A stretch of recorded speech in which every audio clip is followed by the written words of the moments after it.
Hi hello friends, എല്ലാ കൂട്ടുകാർക്കും സാന്ത്വനം 2 സീരിയലിലെ നമുക്ക് ഇനി നടക്കാൻ പോകുന്ന നല്ലൊരു എപ്പിസോഡിൻ്റെ റിവ്യൂയിലേക്ക് തന്നെ സ്വാഗതം കേട്ടോ. ചാനൽ ആദ്യമായിട്ടൊക്കെ കാണുന്നതെങ്കിൽ ഒന്ന് സബ്സ്ക്രൈബ് ചെയ്ത് ലൈക്ക് ചെയ്ത് സപ്പോർട്ട് ചെയ്യാൻ വേണ്ടി മറക്കല്ലേ. അങ്ങനെ അനുമോൾ ഇല്ലാത്ത കാര്യം രാവിലെ തന്നെ എല്ലാവരും അറിയുകയാണ്. നമ്മുടെ മീനാക്ഷിയും ഇത്രയും കൂടി ബ്യൂട്ടീഷ്യൻ വരും, അതിനുവേണ്ടി അനുവിനെ വിളിക്കാൻ പോകുമ്പോൾ അനുവിനെ റൂമിലൊന്നും കാണുന്നില്ല. മിത്രയ്ക്കും മീനാക്ഷിക്കും ആകെ ടെൻഷൻ ആവാണ്. അവരെ ആ കാര്യം ആകാശിനോടും അതുപോലെ തന്നെ ആനന്ദിനോടും ഒക്കെ പറയുമ്പോൾ അവിടെയൊക്കെ തപ്പി നോക്കുന്നുണ്ട്. അവർ കാണുന്നില്ല കേട്ടോ.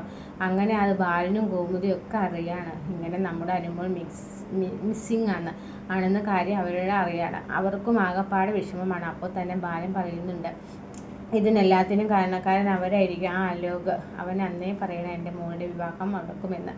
അവൻ തന്നെ ആയിരിക്കും, ഇത് ചോദിച്ചേ പറ്റൂ എന്ന് പറയുമ്പോൾ സുകന്യ പറയാണ്, വേണ്ട ബാലേട്ട, നമ്മൾ മാത്രമേ അറിഞ്ഞുള്ളൂ അനുമോൾ കാണാതായ കാര്യം. അവിടെ എങ്ങാനും അറിഞ്ഞു കഴിഞ്ഞാൽ പിന്നെ അത് അവരെ എല്ലാവരോടും പറഞ്ഞ് നാട്ടിൽ പട്ടാകും. ഞാൻ പോയി നോക്കിയിട്ട് വരാം എന്ന് പറഞ്ഞിട്ട് സുകന്യ നേരെ കൃഷ്ണമംഗലത്തേക്ക് പോവാട്ടോ. അച്യുതനോട് ചോദിക്കുന്നുണ്ട്, സത്യം പറ, നിങ്ങൾ അറിയുന്നുണ്ടെങ്കിൽ അനുമോളെ ഞാൻ വിളിച്ചിട്ട് അവൻ്റെ കൂടെ കാണിക്കാൻ വിട്ടാണ് ഏറ്റവും വലിയ കുഴപ്പമായി പോയത്.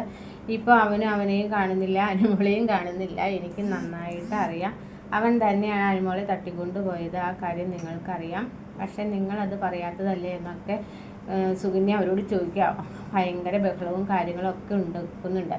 അതേസമയം ബാലനാണെങ്കിൽ ഈശ്വര, ഇപ്പോൾ ചെക്കനും കൂട്ടനും ഒക്കെ മണ്ഡപത്തിലേക്ക് എത്തി. നമ്മൾ എന്ത് പറയും ഗോമതി, ഇതിനേക്കാൾ നല്ലത് നമ്മൾ ആത്മഹത്യ ചെയ്യുക എന്നിങ്ങനെ പറയണം. അപ്പോൾ അത് കേൾക്കുമ്പോഴേക്കും നമ്മുടെ ആകാശ് അവിടേക്ക് വരുന്നുണ്ട്. ദേ മുല്ലപ്പൂ കാര്യങ്ങളൊക്കെ റെഡി ആയിട്ടുണ്ട്, അല്ല പെണ്ണ് റെഡിയായോ എന്ന് ചോദിക്കുകയാണ്. എല്ലാവരും ആകെ വിഷമിച്ചിരിക്കുക കേട്ടോ. എന്താ എല്ലാവരും വിഷമിച്ചിരിക്കുന്നത്, എന്ത് പറ്റി എന്ന് ആകാശ് ചോദിക്കുമ്പോൾ മീനാക്ഷി പറയുന്നുണ്ട്, ആകാശെ, നമ്മുടെ അനുമോളെ കാണുന്നില്ലെന്നോ, അവൾ അവിടെ പോകാനോ, അവൾ എവിടെയെങ്കിലും കാണുന്നേ, മുമ്പിലോ പുറകിലോ എവിടെയെങ്കിലും കാണും, ബാത്റൂമിലോ അല്ലെങ്കിൽ പുറത്തില്ലെങ്കിലും ടെറസിലോ ഒക്കെ ഉണ്ടാകും. ഇല്ല, ഞങ്ങൾ എല്ലായിടത്തും നോക്കിയിടാം എന്ന് ആനന്ദ് പറയുകയാണ്. അവൾ അവിടെ പോകാനാണ് എന്ന് ചോദിക്കുമ്പോഴേക്കും നമ്മുടെ ആര് പറയണ്ട ഏട്ടാ, എനിക്ക് സംശയം അലോകിനെ തന്നെ. അലോക് ഇങ്ങനെ ഇവിടെ വരാനാണ് ആകാശേ.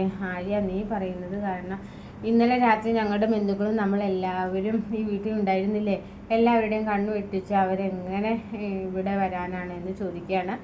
ഇത് കേട്ട് മിത്ര പറയുന്നുണ്ട്, അവൻ ഇങ്ങോട്ട് വന്നു കാണുന്നില്ല, ചിലപ്പോൾ എന്തെങ്കിലും കാരണം പറഞ്ഞ് നമ്മുടെ അനു മോളെ പുറത്ത് വിളിച്ച് സംസാരിക്കാൻ വേണ്ടി അവൻ വിളിച്ചു കാണും. പാവം അനുമോളെ എന്ത് പറഞ്ഞ് ഭീഷണിപ്പെടുത്തും അറിയില്ല. ശരിയല്ലേ, പാവം.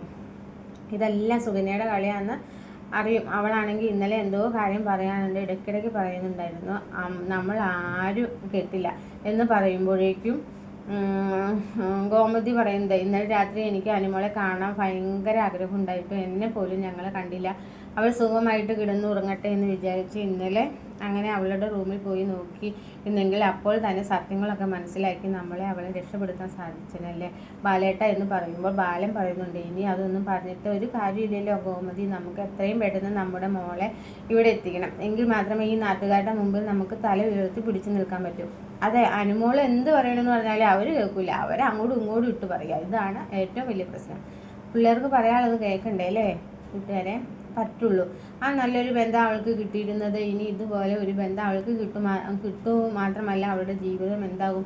അവൾ ആ ചെക്കനെ ഇഷ്ടപ്പെട്ടു തുടങ്ങിയായിരുന്നു. അവൾക്ക് വിഷമമില്ലേ, നമുക്ക് ഇത്രയും പെട്ടെന്ന് കണ്ടെത്തണം.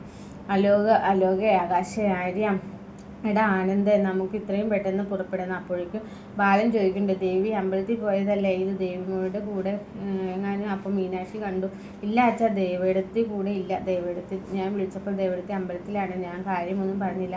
ഒറ്റയ്ക്ക് പോയാ എന്ന് ചോദിച്ചപ്പോൾ ഒറ്റയ്ക്കാണെന്ന് പറയുകയും ചെയ്തു. അപ്പോൾ അതിന് ലാകാലോ അനു ഇല്ലെന്ന് എന്ന് നമുക്ക് ഇപ്പം തന്നെ അന്വേഷിച്ച് പുറപ്പെടണം. ധർമ്മൻ പറയാ, ആളിയാ ഞാനും വരാം. വേണ്ടടാ, നീ ഇവിടെ നിൽക്കാതെ, ഇവിടെ പെണ്ണുങ്ങൾ മാത്രമല്ലേ ഉള്ളൂ, നീ സമാധാനപ്പെടുത്താൻ ഇവരുടെ കൂടെ ഇവിടെ നിൽക്കുക എന്ന് പറയുകയാണ്. അങ്ങനെ ബാക്കിയുള്ള അന്വേഷിക്കാൻ പോവാട്ടോ. ധർമ്മനാണെങ്കിൽ ചെറിയ സംശയവും കാര്യങ്ങളും ഒക്കെ ഉണ്ട് തോന്നണം. കാരണം ഇന്നലെ സുകന്യ നല്ല മൂഡിലല്ലായിരുന്നു. ഇവിടെ എന്ത് നല്ല കാര്യം നടന്നാലും അതെങ്ങനെയൊക്കെ ഒക്കെ കുത്തി പൊളിക്കാനാണല്ലോ സുകന്യ ഉദ്ദേശിക്കുക. സുകന്യ എന്തൊക്കെയോ അറിയാം, നമ്മുടെ നന്നായിട്ട് അറിയാട്ടോ. സുകന്യ അങ്ങനെ അവിടെ ചോദിക്കുമ്പോൾ അവർക്കൊന്നും അറിയാത്ത പാടെ അവൾ സംസാരിക്കുന്ന കൃഷ്ണമംഗലംകാരി. അങ്ങനെ സുകന്യ തിരിച്ച് ഇവിടേക്ക് വരുന്നുണ്ട്, നമ്മുടെ ദേവമംഗലത്തേക്ക് വരും കേട്ടോ. സുകന്യ വരുമ്പോൾ തന്നെ ധർമ്മൻ വേഗം തന്നെ സുകന്യയോട് പിടിച്ചു വലിച്ച് റൂമിലേക്ക് കൊണ്ടുപോയിട്ട് അലോക് ചെയ്യുകയാണ്. റൂം എടി സത്യം അനു എവിടെ ചോദിക്കുകയാണ്. അതുകൊണ്ട് എന്താ ധർമ്മേട്ട എന്നോട് ചോദിക്കുന്നത്? അവൾ ഒറ്റ എഴുത്തുകാരൻ അവന് മനസ്സിലാവുന്നുണ്ട്. അനു എവിടെയെന്ന് എന്നിങ്ങനെ അറിയാം. ഇന്നലെ രാത്രി ഉറങ്ങാൻ കിടന്ന പെണ്ണ് എവിടെ പോയെന്ന് എങ്ങനെ അറിയും?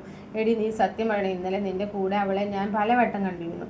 അലോകിൻ്റെ ഫോൺ വരുന്നത് കൊണ്ടാടി നീ അവൾക്ക് ആ ഫോൺ എടുത്തു കൊടുത്തത്? അയ്യോ ഇല്ല, ഞാൻ ഒന്നും ചെയ്തിട്ടില്ല. അയ്യോ ധർമ്മം ആയിട്ട് എങ്ങനെ വിശ്വസിക്കില്ലെന്നൊക്കെ പറയാണ്. നോക്ക്, എനിക്ക് ചെറിയൊരു ഇഷ്ടക്കൂടുതൽ കൃഷ്ണമംഗലം അടുത്തുണ്ടെന്നുണ്ടെങ്കിലും ഇവിടുത്തെ ഒരു മാരേജ് മുടക്കാനോ അനുമോൾക്ക് കിട്ടുന്ന നല്ല ജീവിതം ഇല്ലാതാക്കാനോ ഞാൻ ശ്രമിക്കില്ല എന്ന് സുകന്യ പറയാം. സുകന്യ, ഇതിന് പിന്നെ നീ ആണെങ്ങനെ അറിഞ്ഞു കഴിഞ്ഞാൽ പിന്നെ നീ ജീവനോട് ഉണ്ടാവില്ല എന്ന് പറയാം. ഈ കുടുംബത്തിൽ ഞാൻ നിന്നെ കൊല്ലേണ്ട കാര്യമില്ല. ആര്യനും ആകാശവും ആനന്ദും കൂടി അത് ചെയ്തോളും, അല്ലെങ്കിൽ എൻ്റെ അളിയനും ചെയ്തോളൂ. നോക്കിക്കോ, അനു എവിടെയാണെങ്കിലും ഞങ്ങൾ കണ്ടുപിടിച്ചേക്കും. നിങ്ങളിലൊക്കെ ഈ വിവാഹം മുടക്കാൻ വേണ്ടി ചെയ്ത കാര്യങ്ങളുണ്ടല്ലോ, അതൊക്കെ വെറുതെ ആയി പോകും. ഈ ധർമ്മന ഈ പറയുന്നത് എൻ്റെ അനുമോള് എന്ന് പറഞ്ഞിട്ട് ധർമ്മനും അന്വേഷിച്ച് പുറപ്പെടുകയാണ്. സുകന്യക്ക് ടെൻഷൻ ആവാട്ടോ. അനു മോളെ ഒന്ന് കിട്ടിയാൽ മതിയായിരുന്നു, മുമ്പ് കിട്ടിയാൽ മതിയായിരുന്നു. അല്ലെങ്കിൽ കേസും കാര്യങ്ങളൊക്കെ അന്വേഷണം വന്നു കഴിഞ്ഞാൽ തന്നെ എങ്ങാനും പിടിക്കുമോ? ആ ഒരു ടെൻഷൻ സുകന്യക്ക് നന്നായിട്ടുണ്ട് കേട്ടോ. അതേസമയം അലോകാണെങ്കിൽ ആരും വരാത്ത ഒരു സ്ഥലത്ത് നമ്മുടെ അനുവിനെ പിടിച്ച് കെട്ടിയിരിക്കുകയാണ്, അതും ബോധമില്ല കേട്ടോ. അപ്പോൾ തന്നെ മയങ്ങാനുള്ള സംഭവമൊക്കെ അനുവിന് പിടിച്ച് മയക്കിയിട്ടുണ്ട്. അവരാ കാറ് കയറ്റി കടത്തിയപ്പോൾ തന്നെ ഗുണ്ടകളൊക്കെ കൊടുക്കേണ്ട പൈസ കൊടുത്തിട്ടുണ്ട് അലോക. എന്നിട്ട് മൂക്കും വായൊക്കെ കെട്ടി ഒരു കയറയിൽ കെട്ടി ഒരു കസേരയിൽ എടുത്തേക്ക് ഒരു ഗോഡൗണിലാണെന്ന് തോന്നുന്നു. അപ്പോൾ അലുലോക് മാത്രമേ അവിടെയുള്ളൂ. ആ അലോക് ടൈം നോക്കുമ്പോൾ രാവിലെ 9 മണിയായി. 10:30 11:30 ഇടയിലാണ് അനുവിനോട് വിവാഹം. അതായത് ഇനി വെറും 1.5 മണിക്കൂർ കൊണ്ട് ആ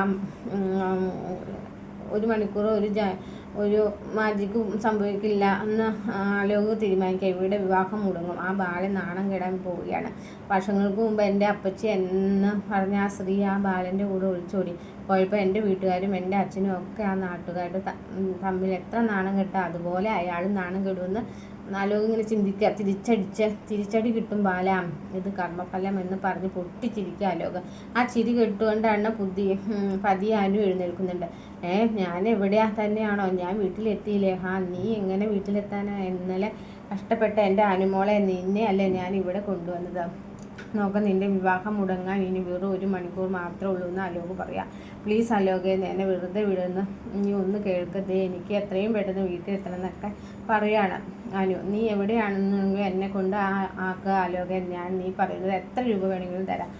സ്വർണ്ണം വേണമെങ്കിൽ തരാം, 75 പവൻ തരാം, പിന്നെ 10 ലക്ഷം രൂപ വേറെ തരാം, പിന്നെ അത് മാത്രമല്ല കാറ്, അങ്ങനെ എല്ലാ പല സാധനങ്ങളൊക്കെ നിനക്ക് തരാം, അതൊക്കെ നിനക്ക് തരാമെന്ന് പറയാം. എടി പണത്തിന് സ്വർണ്ണത്തിന് വേണമെങ്കിൽ എനിക്ക് എപ്പോഴേ അത് സഹായിച്ചെടുക്കായിരുന്നു എന്ന്, അല്ല നിന്നെ കാണണമെങ്കിൽ എനിക്ക് എപ്പോഴും നിന്നെ സ്വന്തമാക്കായിരുന്നു എന്ന് അലോക് പറയാം. അതൊന്നുമല്ല എടി, പക, ശത്രുത, നിൻ്റെ അച്ഛനും അമ്മയും നിൻ്റെ കുടുംബത്തോടുള്ള ശത്രുതയാണ് അലോക്. പ്രത്യേകിച്ച് നിൻ്റെ ചേട്ടന്മാർ ആര്യനും ആകാശവും ഒക്കെ എന്നെ തല്ലിച്ചതച്ച് നിസ്സാര തല്ലൊന്നും അല്ല, അതിനെ അവരെ വേദനിപ്പിക്കണ്ടേന്ന് ചോദിക്കുകയാണ്. അവർ വേദനിക്കണ്ടേ? വേദനയുടെ സുഖം അവരും അറിയണടി എന്നൊക്കെ പറഞ്ഞ് പൊട്ടിച്ചിരിക്കുകയാണ് അലോക്. നീ വിഷമിക്കണ്ട, 1 മണിക്കൂർ കഴിഞ്ഞാൽ നിന്നെ വിവാഹം മുടങ്ങി. പിന്നെ അവരെ കാണിക്കാൻ വേണ്ടി ഞാൻ നിൻ്റെ കഴുത്തിൽ ഒരു താലി കെട്ടും. പക്ഷേ ഒരു ഡെമ്മിയ ഭാര്യ മാത്രമാണ് നീ. ഒരിക്കലും ഞാൻ നിന്നെ മനസ്സുകൊണ്ട് പ്രണയിച്ചിട്ടില്ല. അത് പ്രണയം അഭിനയിക്കുന്ന സമയത്ത് അങ്ങനെ തന്നെ കേട്ടോ. ഒരിക്കൽ പോലും 1% പോലും നീ എൻ്റെ മനസ്സിൽ കയറി പറ്റിയിട്ടില്ല. പക്ഷേ ഈ മഞ്ഞ ചരടുണ്ടല്ലോ, എന്നിട്ട് ആ മഞ്ഞ ചരട് ഇങ്ങനെ കാണിക്കുകയാണ്. ഈ മഞ്ഞ ചരട് നിൻ്റെ കഴുത്തിൽ കെട്ടാൻ വേണ്ടി പോവാണ്. അതായത് നീ എൻ്റെ ഭാര്യയായിട്ടാണ് ഇനി പോകുന്നത്. നമ്മൾ പോകും. എത്ര മണിക്കാണെന്ന് അറിയാമോ? ഒരു 12 മണിക്ക് അങ്ങ് നിൻ്റെ വീട്ടിലേക്ക് എത്താം. അതിനുശേഷം നീ പറയണം ഈ അലോക് നിന്നെ വിവാഹം കഴിച്ചെന്നാ. അതാകുമ്പോഴേക്കും എല്ലാവരും വിശ്വസിച്ചോളും. വിവാഹത്തിൽ നിന്ന പെണ്ണ് ഒളിച്ചോടിപ്പോയി കാമുകനെ വിവാഹം കഴിച്ചെന്ന് എല്ലാവരും വിശ്വസിച്ചോളുന്നു. നിന്നെ കെട്ടാൻ വന്ന ചെക്കനും വീട്ടുകാരും ഒക്കെ നാണം കെട്ടുപോകും. അതുമാത്രമല്ല, നിന്നെ എന്തായാലും ദൈവമംഗലത്ത് കയറ്റാൻ പോണില്ല. കൃഷ്ണമംഗലത്തിൻ്റെ മരുമകളായിരിക്കും നീ എന്ന് പറഞ്ഞ് അലോക് പറയുകയാണ്.